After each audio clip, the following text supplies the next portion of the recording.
खैर मकदम और स्वागत करता हूँ। मुझे आज खुशी है कि हम सभी ने आपस में सहयोग करके एक मजबूत विकल्प देने की कोशिश की है और ये कुछ फैसला लिया है कि भागीदारी मोर्चा के जहां प्रत्याशी होंगे, हमारे प्रत्याशी नहीं रहेंगे, वहां पीस पार्टी उनका समर्थन करेगी और जहां पीस पार्टी के प्रत्याशी होंगे वो भागीदारी मोर्चा उसमें समर्थन करेगी। ये हम सभी ने फैसला लिया है और मैं समझता हूं कि आने वाले 2022 के चुनाव में हम मजबूत विकल्प की तरह से उभरेंगे। जो भी अभी जो बचा हुआ है सीटें जहां चुनाव होना है और इसी फैसले के साथ मैं समझता हूं कि हम लोग एक मजबूती के साथ चुनाव में आएंगे इंशाअल्लाह। आपकी पार्टी के कितने उम्मीदवार? अभी टोटल उम्मीदवार तो अभी होने हैं, अभी फैसले नहीं ले सकते और मुझे लगता है कि करीब 50 के आसपास पीस पार्टी के उम्मीदवार अभी हैं। डॉक्टर साहब, राष्ट्रीय उलमा काउंसिल से आपने इत्तेहाद किया था, उस इत्तेहाद का क्या हुआ? जो नहीं, वो फिर बताया हमने ना कि जो हमने कहा हमारे प्रत्याशी जहां नहीं रहेंगे उसमें हम लोग जो गठबंधन है उसमें हम लोग साथ में हैं और जहां प्रत्याशी हमारे नहीं रहेंगे वो हम लोग समर्थन। आरसीओ के नुमाइंदा के तौर पर आप यहाँ शामिल हुए हैं? जी पार्टी डॉक्टर साहब इस पार्टी की तरफ से इधर हैं, हम सब ने ये बैठ के तय किया है कि जहां भागीदारी परिवर्तन मोर्चा के प्रत्याशी नहीं होंगे, पीस पार्टी के प्रत्याशी होंगे, हमारे भागीदारी परिवर्तन मोर्चा के नहीं होंगे तब पीस पार्टी के होंगे, वहां हम भागीदारी परिवर्तन मोर्चा में जो सम्मिलित हमारे घटक दल हैं पीस पार्टी के कैंडिडेटों का समर्थन करेंगे और जहां पीस पार्टी के नहीं हैं, हमारे मोर्चे के हैं, वहां पीस पार्टी के साथ ही समर्थन करेंगे। आज की प्रेस कॉन्फ्रेंस का मकसद यही है। बाकी फर्स्ट फेज में, सेकंड फेज में डॉक्टर साहब के जो प्रत्याशी थे तो हम लोगों ने इंटरनली बात कर ली थी, आपको हम सूचित नहीं कर पाए, आपको हम नहीं बता पाए। अब आगे के जो फेज हैं उस फेज में ऐसा हमारा चलेगा, ये हम लोगों ने बैठ के तय किया है। अध्यक्ष जी, 2 चरण के मतदान हो चुके हैं, अब बचे हुए जो है चरण उसके लिए उन्हें, लेकिन इतने देरी से फैसला क्यों लिया गया? नहीं, देरी से नहीं है। हम लोग बैठ के, मैंने आपको जैसे पहले बताया, आपकी देख रेख में, आपकी उपस्थिति में फर्स्ट और सेकंड चरण के जो मतदान हुए हम लोगों ने ये तय कर लिया था, जबकि हम लोगों ने प्रचार भी किया। एक दिन मैं अयूब साहब आगरा गए, अलीगढ़ गए, बदायूं गए, तो हमारे मोर्चे के भी प्रत्याशी थे, इनके भी प्रत्याशी थे सेकंड फेज वाले में। तो हम लोग पहले आपको हम नहीं समय से सूचित कर पाए, लेकिन हम लोगों ने बैठ के ये तय कर लिया था और हम लोगों ने प्रचार प्रसार शुरू कर दिया था। आगे के चरण में सबको जानकारी रहे, आपके माध्यम से हमारे साथियों को जानकारी हो जाए, सभी आम जनता को जानकारी हो जाए, इसलिए आज आपको हमें सूचना देना उचित। कितने उम्मीदवार उतारे हैं मैदान में बताएंगे? जी, आपका जो भागीदारी परिवर्तन मोर्चा है, कितने उम्मीदवार अब तक उतारे आप लोगों ने? हम लोगों ने लगभग अभी 310 के करीब हैं। क्यों कश्यप जी? 310 के करीब हमारे कैंडिडेट हैं। हमारे पर्चे बहुत खारिज हुए हैं, लगभग 20-22 पर्चे हमारे खारिज किए गए। कुछ हमारे और साथी हैं, कुछ जगहों पर हमारे इंडिपेंडेंट हैं जो अच्छे लड़ रहे हैं, उनको हमने समर्थन किया। और बाकी आप वैसे साहब से कुछ जानना चाहें तो मैं देता हूँ उनको। मैं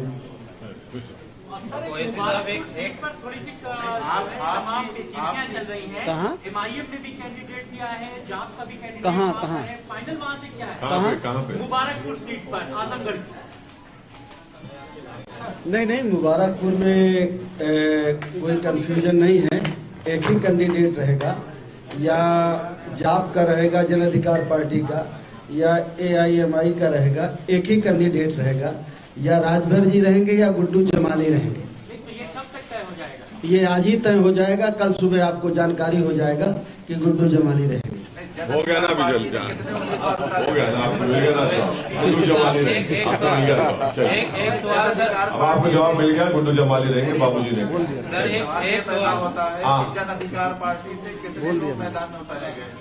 बाबूजी ने कहा अभी आपको कि टोटल 300 तक बताया उन्होंने। हाँ 300 पार्टी के कितने? उस पे एमआईएम के तो 100 हो गए अकेले, 100 से ज्यादा एमआईएम के। ना 100 नहीं हुए हमारे।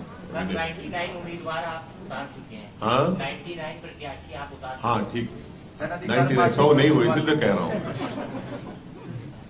सर दूसरे मरहले के बताएंगे आप कितने हुए? क्या हुआ?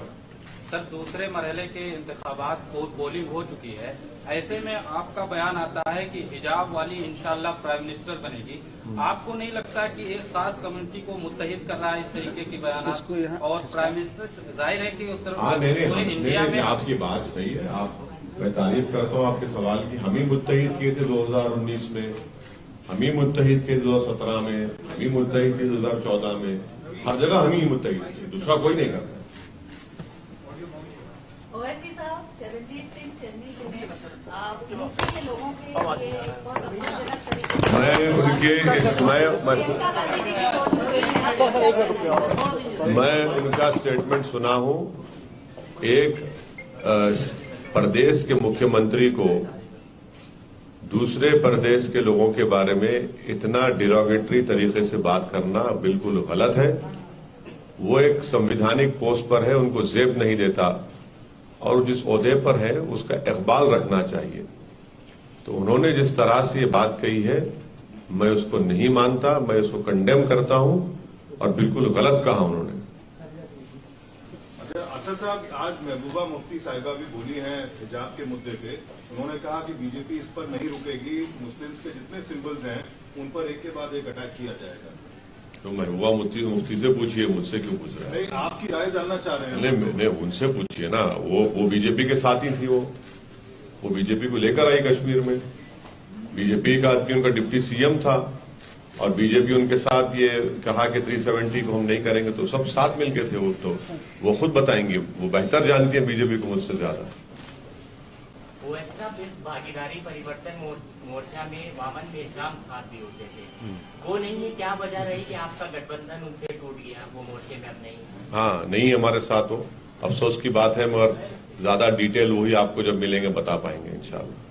जी, मुख्यमंत्री जी लगातार एक शब्द का इस्तेमाल कर रहे हैं, गर्मी का। कह रहे हैं जो हमारा विपक्ष है ज्यादा अगर होगा तो हम गर्मी निकाल देंगे, जून में भी हम गर्मी निकाल देंगे। हाँ, वो मौसम वैज्ञानिक एक्सपर्ट है, तो मुझे यकीन है कि वो माने पूरे विश्व में अगर क्लाइमेट चेंज हो रहा है तो मैं तो अपील करूंगा कि आइंदा जब वर्ल्ड क्लाइमेट कॉन्फ्रेंस होगी तो मुख्यमंत्री को वहां पर बुलाया जाए, वो बताएंगे देश को, पूरी दुनिया को ज्ञान देंगे कि क्लाइमेट चेंज क्यों हो रहा है, फॉसिल फ्यूल से हो रहा है या जबान से हो रहा है, बता देंगे।